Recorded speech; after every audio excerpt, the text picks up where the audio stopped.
వక్ఫ్ సవరణ చట్టం చంద్రబాబు నాయుడుకు ఇష్టం లేదా? దేశవ్యాప్తంగా అమలవుతున్న ఉమీద్ చట్టం ఆంధ్రప్రదేశ్లో అమలు కాపోవడం లేదా? ఒకవేళ అదే జరిగితే కూటమి ధర్మానికి చంద్రబాబు నాయుడు అప్పుడే తూట్లు పొడుస్తున్నాడా? దేశమంతటా వక్ఫ్ బోర్డు చట్టం అమలైనా కూడా ఏపీలో అమలు కాబోవడం లేదని ఏపీ వక్ఫ్ బోర్డు చైర్మన్ షేక్ అబ్దుల్ అజీజ్ చెప్పడంలోని అసలు మర్మమేంటి? ఎన్డీఏలో కీలకంగా ఉన్న చంద్రబాబు నాయుడే వక్ఫ్ చట్టాన్ని అమలు చేయకపోతే ఎన్డీఏలోని ఇతర రాష్ట్రాలు కూడా అదే బాట పడతాయా?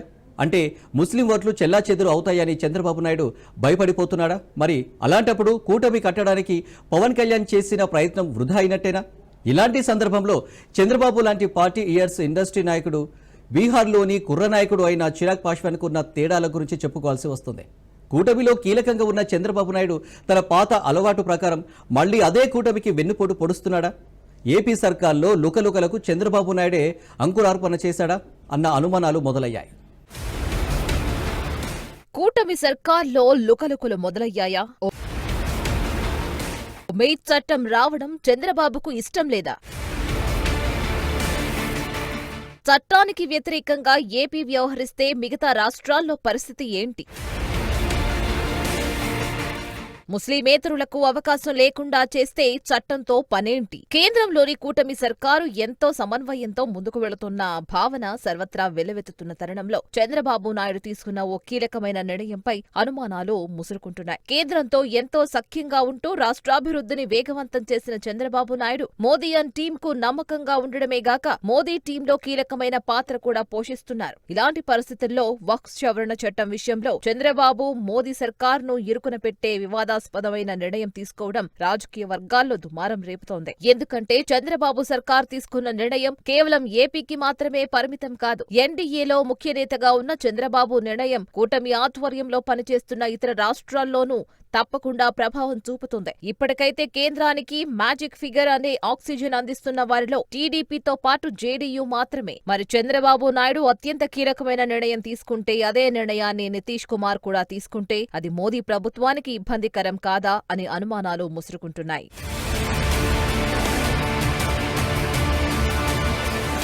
కేంద్రం ఇటీవల తీసుకువచ్చిన ఉమ్మీద్ చట్టం స్వభావాలను పరిశీలిస్తే దేశవ్యాప్తంగా ఉన్న లక్షల ఎకరాల వక్ఫ్ భూములు అన్యాక్రాంతమయ్యాయని, వక్ఫ్ బోర్డుల వల్ల పేద ముస్లింలకు ఎలాంటి లబ్ధి జరగలేదని, పైగా ఆ భూములు ముస్లింలలో తెగబలిసిన వర్గాలకే ప్రయోజనం కలిగిస్తున్నాయని, వారే తమ బినామీల ద్వారా లబ్ధి పొందుతున్నారని, అతి చవకగా అక్రమంగా ఇతరులకు అమ్మేశారని, అతి తక్కువ లీజులకు కట్టబెట్టి కోట్ల కొద్దీ మొత్తాన్ని సొమ్ము చేసుకుంటున్నారని కేంద్రం ఓ అభిప్రాయానికి వచ్చింది. అంతేకాదు పలువురు రాజకీయ నాయకులు వక్ఫ్ మాటున ప్రయోజనాలు అనుభవిస్తూ సమాజంలో అశాంతికి కూడా కారణమవుతున్నారు అనే అభిప్రాయం కేంద్ర నాయకత్వంలో ఉంది. దీనిపై సమగ్రమైన అధ్యయనం చేశాకే వక్ఫ్ సవరణ చట్టం తీసుకువచ్చారు. వక్ఫ్ బోర్డుల పేరిట ముస్లింలకు గంపగుత్తుగా అధికారాలు కట్టబెట్టడమే అనేక దురవస్థలకు కారణమైందని కేంద్రం భావిస్తుంది. అందుకే వక్ఫ్ స్ఫూర్తిని దెబ్బతీయకుండా, అందులో దశాబ్దాలుగా ఉన్నటువంటి భూబకాసురుల ఆటలు సాగకుండా అన్ని వక్ఫ్ బోర్డుల్లోనూ ముస్లింలతో పాటు నాన్ ముస్లింలు కూడా ఉండాలని చట్ట సవరణ చేసింది. అలాగే ప్రభుత్వాధికారుల పాత్రను పెంచింది. జిల్లా కలెక్టర్కు విచారించే చర్యలు తీసుకునే అధికారాలు కట్టబెట్టింది. అటు ముస్లింలోని మహిళలకు, పేద వర్గాలకు కూడా ప్రాతినిధ్యం ఉండేలా నిర్ణయించింది.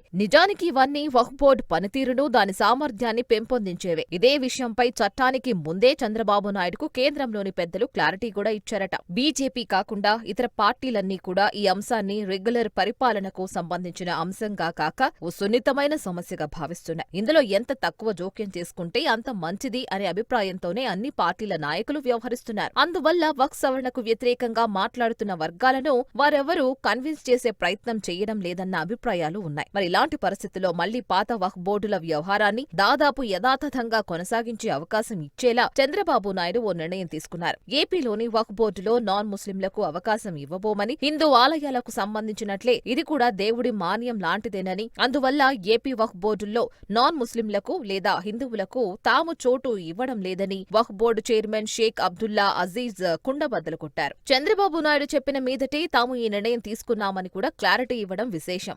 ఆ కమ్యూనిటీస్, ఆ రిలీజియన్స్, ఇప్పుడు హిందూ టెంపుల్స్లో హిందూసే ఉండాలి, హిందూ బోర్డ్స్లో హిందూసే ఉండాలి, క్రిస్టియన్ బోర్డ్స్లో క్రిస్టియన్సే ఉండాలి, ముస్లిం బోర్డ్స్లో ముస్లింసే ఉండాలి.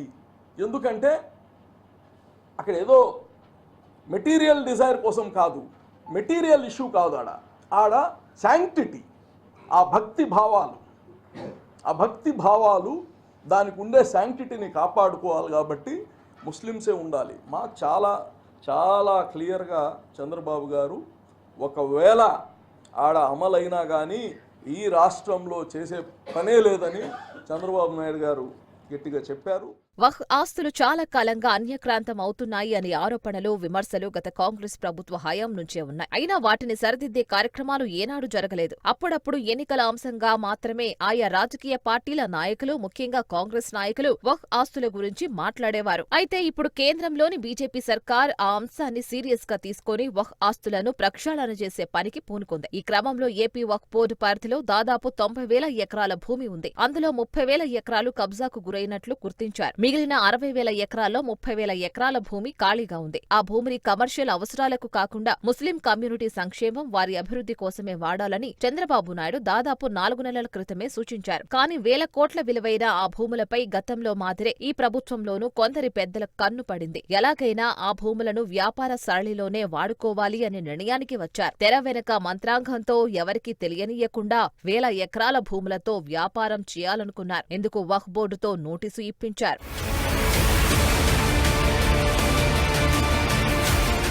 వక్ఫ్ భూములతో వ్యాపారం చేయాలనుకునేవారు లిఖితపూర్వకంగా తెలియచేయాలని నోటీసుల్లో పేర్కొన్నారు. ప్రభుత్వం అనుమతి తీసుకోకుండానే వక్ఫ్ బోర్డు సీఈఓ ఆ ప్రకటన జారీ చేయడం వక్ఫ్ బోర్డులో దశాబ్దాలుగా జరుగుతున్న తంతును మరోసారి బయటపెట్టింది. మైనారిటీ సంక్షేమ శాఖలో కీలక స్థానాల్లో ఉన్న కొందరు పెద్దలు కుమ్మక్కయి తీసుకున్న నిర్ణయం వల్లే ఆ నోటీసు విడుదలైందనంటున్నారు. నగర, పట్టణ ప్రాంతాల్లో వక్ఫ్ భూముల్లో పెట్రోలు బంకులు, వాణిజ్య భవనాలు, షాపింగ్ కాంప్లెక్సులు, మల్టీ కాంప్లెక్సుల వంటి వాటిని తమ అస్మద్ధీయులతోనే లీజు ఒప్పందాలు చేయించాలని ముందుగా నిర్ణయించుకున్నారట. ఆ పేరుతో వాణిజ్య అవసరాలు నడుపుకోవచ్చునన్నది వారి అసలు ఉద్దేశంగా విమర్శలు వినిపిస్తున్నాయి. ఇలా వక్ఫ్ బోర్డులో కేవలం ఒక వర్గం వారు మాత్రమే ఉండడం, తాము ఏం చెప్పినా సీఎం అడ్డు చెప్పరు అనే అభిప్రాయానికి రావడం, మరోవైపు పాలకులకు వక్ఫ్ భూముల్లో తాము జోక్యం చేసుకోరాదు అనే అభిప్రాయం ఉండడాన్ని ఆసరా చేసుకుని మైనారిటీ నాయకులు అడ్డగోలుగా వ్యవహరిస్తూ వస్తున్నారు. అలాంటి వాటికి చెక్ పెట్టడానికే నాన్ ముస్లింలకు కేంద్రం చోటు కల్పించింది. కానీ ఆ స్ఫూర్తికి విఘాతం కలిగించేలా చంద్రబాబు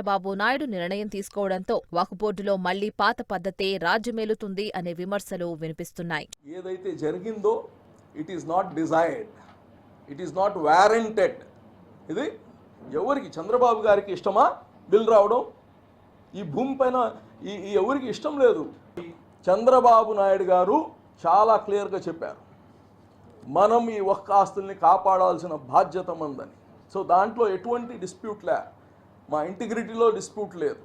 ఒకటే నాన్ ముస్లిమ్స్ ఉండేది నిజంగా అది అందరికీ బాధ కలిగించే అంశము. దాన్ని చంద్రబాబు నాయుడు గారు రికగ్నైజ్ చేశారు, మేము ఆ పని చేయము అని చెప్పారు.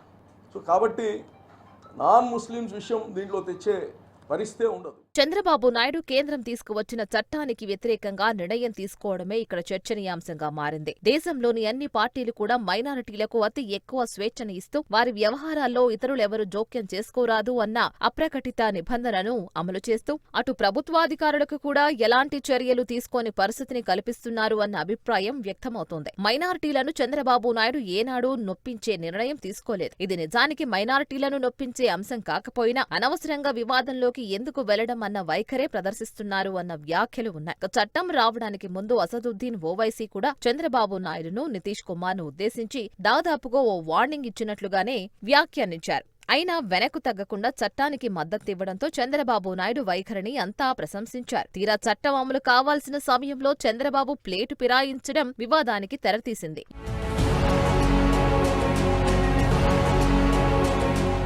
ఏపీలో చంద్రబాబు నాయుడు లాగే బీహార్లో నితీష్ కుమార్ కూడా ఇలాగే వ్యవహరించాడు అన్న డిమాండ్ రాదు అన్న గ్యారంటీ ఏంటి? ఇదే ఓవైసీ లేదా ఇండి కూటమిలోని మరే నాయకులైనా నితీష్ మీద ఒత్తిడి తెస్తే ఆయన కూడా చంద్రబాబు లాంటి నిర్ణయమే తీసుకుంటే అసలు ఉమీద్ చట్టం స్ఫూర్తే పూర్తిగా దెబ్బతింటుంది. చట్టం వచ్చిన వక్ఫ్ ఆస్తులను యథాతథంగానే ప్రైవేటు వ్యక్తులు అనుభవించే అవకాశం ఏర్పడుతుంది. అంటే చట్టానికి ఉండే కోరలను ఎన్డీఏ కూటమిలోని నేతలే పీకేయబోతున్నారు అన్న అనుమానాలకు తావిస్తోంది. ఇప్పుడు ఈ అనుమానాలకు జవాబు చెప్పాల్సింది, వివరణ ఇవ్వాల్సింది చంద్రబాబు నాయుడే. మరోవైపు చంద్రబాబు నాయుడు తీసుకున్న ఈ నిర్ణయం ద్వారా కలిగే నష్టం ఏదైనా ఉంటే ఆ తదుపరి ఆ నష్టాన్ని సవరించాల్సిన నైతిక బాధ్యత పవన్ కళ్యాణ్ మీద పడుతుంది అంటున్నారు రాజకీయ నాయకులు. ఎందుకంటే చంద్రబాబు నాయుడుకు బీజేపీ నాయకులకు మైత్రి కల్పించింది పవన్ కళ్యాణే. ఆయన వల్లే ఏపీలో కూటమి సర్కార్ ఆవిర్భవించింది. తాను తగ్గింది కూడా కూటమి సర్కార్ కోసమే అంటే అతిశయోక్తి కాదు. సనాతన ధర్మం పట్ల అనురక్తి ఉన్న వ్యక్తిగా పవన్ అనేక సందర్భాల్లో ఏపీలోని కూటమి సర్కార్ను దారికి తెచ్చుకోగలిగారు అన్న పేరుంది. మరోవైపు కేంద్ర ప్రభుత్వంలో చంద్రబాబు నాయుడుకు ఎంత ప్రాముఖ్యత ఉందో బీజేపీ నాయకులతో పవన్ కళ్యాణ్కు అంతకన్నా ఎక్కువ ఆత్మీయ సంబంధాలు ఉన్నాయి. ఇలాంటి పరిస్థితుల్లో చంద్రబాబు నాయుడు అనుమానాస్పద వైఖరి వల్ల జరిగే నష్టాన్ని పవన్ కళ్యాణ్ పూడ్చగలరా అన్న వ్యాఖ్యలు వినిపిస్తున్నాయి.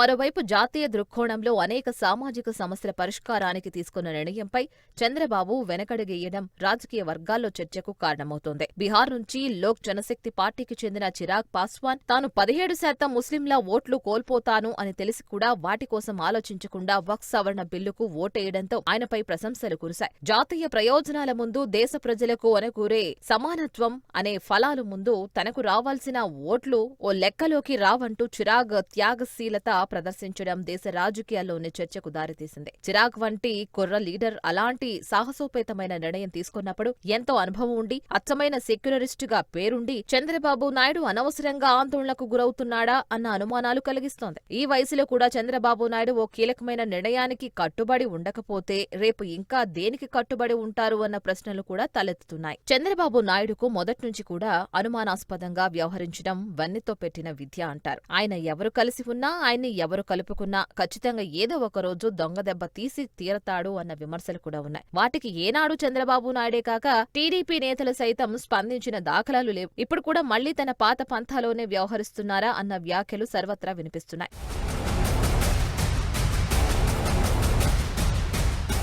చంద్రబాబు కన్నా చాలా జూనియర్ అయిన చిరాగ్ పాస్వాన్ లాంటి నాయకులు దేశ భవిష్యత్తు కోసం సాహసోపేతమైన నిర్ణయాలు తీసుకుంటూ ఉండగా అలాంటి వారికి మరింత స్ఫూర్తినిచ్చేలా వ్యవహరించాల్సిన చంద్రబాబు నాయుడు ఫక్తు పాత పద్ధతిలో మైనారిటీలను సంతృప్తిపరచడానికి యూటర్న్ తీసుకుంటున్నారా అన్న అభిప్రాయాలు వినిపిస్తున్నాయి. మరి ఆ యూటర్న్ ఇక్కడితో ఆగిపోతుందా లేక మరింత ముందుకు వెళుతుందా అన్న ప్రశ్నలకు ఇప్పటికైతే జవాబు లేదు. కానీ ఒకసారి అనుమానం మొదలయ్యాక ఆ అనుమానాలే బలపడి రాజకీయ తుఫానుగా మారే ఛాన్స్ లేదని ఎవరైనా చెప్పగలరా? ఇలాంటి అనుమానాలను నివృత్తి చేయాల్సింది మాత్రం చంద్రబాబే అంటున్నారు.